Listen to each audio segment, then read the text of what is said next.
nyaman bagi anak-anak. Bagi 4 anak yang telah meraih 3 penghargaan Museum Rekor Indonesia di 2 kategori berbeda ini, juga punya keyakinan untuk membangun kerajaan dongeng yang dimulai dari kampung dongeng yang tersebar di pelosok-pelosok Indonesia. Kebun binatang. Mubalik dai anak-anak sangat jarang. Mubalik anak-anak remaja banyak ya yang bisa. Apalagi mubalik untuk umum sangat banyak gitu. Pertanyaannya, kalau jarang dan tidak ada dai untuk kalangan anak-anak, sedang kita lihat keruntuhan akhlak anak-anak semakin menjadi-jadi dengan arus perubahan zaman ini, terus siapa yang akan mengambil posisi menjadi dai anak-anak? Beberapa tahun lalu, di sebuah studio rekaman, Kak Bimo bertemu dengan seorang anak yang memiliki bakat besar dalam mendongeng.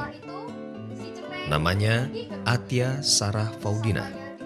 Bocah yang baru saja lulus SD ini memiliki karisma yang membuat Kak Bimo tanpa ragu menularkan keahlian mendongengnya. Sudah, Nek. Cemeng sudah pulang. Kenapa, Nek? Cemeng, ini ada beberapa butir telur. Ini, kamu makan dulu ya, Meng ya. Biar nggak lapar kamu. Iya, Nek. Nanti pasti Cemeng makan kok. Kata Cemeng dengan nada yang tidak menentu. Cemeng, ada apa, Meng?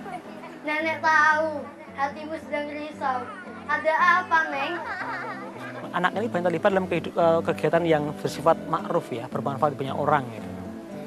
Dan dengan suka hati saya memberikan layanan pelatihan pada dia.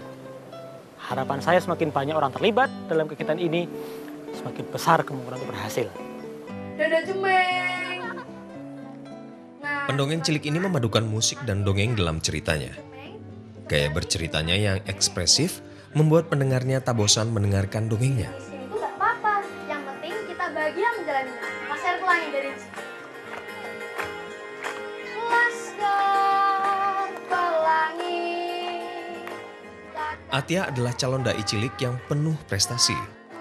Berbekal latihan yang tekun, kemampuannya mendongeng pun semakin terasa.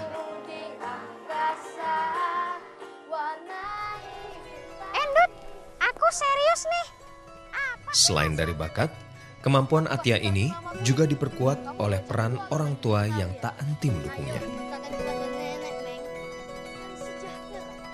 Dongeng itu ya gimana kita bercerita kepada seseorang dan orang itu bisa menikmati apa yang kita ceritakan. Per tokoh tuh harus beda. Ya misalnya anak kecil, misalnya kucing gitu ya, kucing, Cemeng yang tadi tuh, Cemeng. Ya suaranya tuh, halo Dut, gitu. Oh kalau gendutnya, apa Meng? Gitu. Atau neneknya, kenapa Meng? Nah itu jadi tiap karakter harus beda suaranya.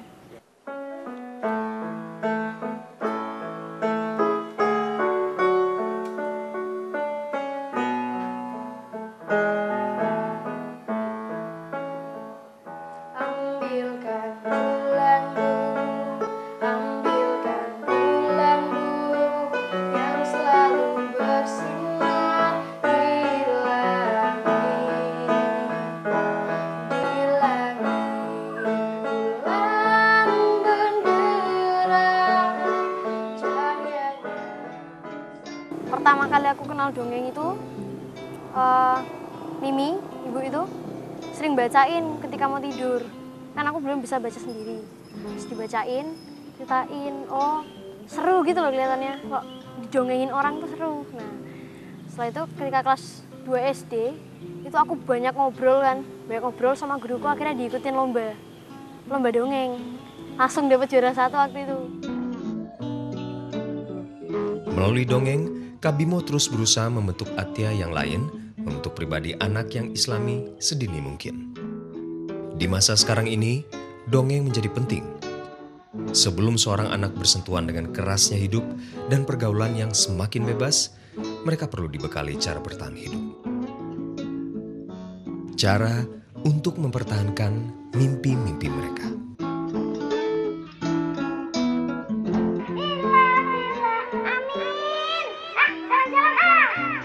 Ngomong-ngomong kalau Kak Bimo sama Nabi Muhammad cakep siapa?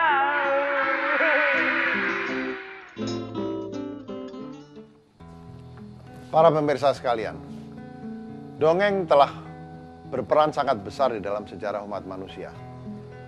Bahkan kitab suci, para nabi, banyak menggunakan dongeng atau yang disebut sebagai qasas, kisah-kisah di dalam menyampaikan ajaran-ajaran agama dan nilai-nilai kebajikan. Apa yang disampaikan oleh Kak Bimo sesungguhnya adalah kelanjutan dari tradisi seperti ini. Sejauh dongeng tidak menyampaikan bahan-bahan yang justru menumpulkan logika kita, menumpulkan akal sehat kita. Tapi yang lebih penting para pemirsa sekalian, setiap pendidikan anak-anak harus dilambari dengan kasih sayang yang sangat mendalam. Yang lebih penting dari semua bahan yang disampaikan lewat kisah dan dongeng adalah pelajaran cinta kasih yang membuat hati mereka peka untuk mencintai sesama manusia. Rasulullah SAW adalah teladan yang paling baik tentang bagaimana harus bersikap kepada anak-anak, bagaimana harus bersikap lemah lembut dan penuh cinta kasih kepada anak-anak. Mudah-mudahan pelajaran yang diberikan oleh Kak Bimo dengan kegiatan mendongengnya memberikan inspirasi kepada kita tentang pentingnya membingkai pelajaran-pelajaran yang ingin kita sampaikan kepada anak-anak dengan cara yang menarik bagi mereka, dan lebih dari itu juga dilambari oleh kasih sayang dan kecintaan kepada anak-anak. Demikianlah para pemirsa sekalian, wabillahi taufiq wal hidayah. Wassalamualaikum warahmatullahi wabarakatuh.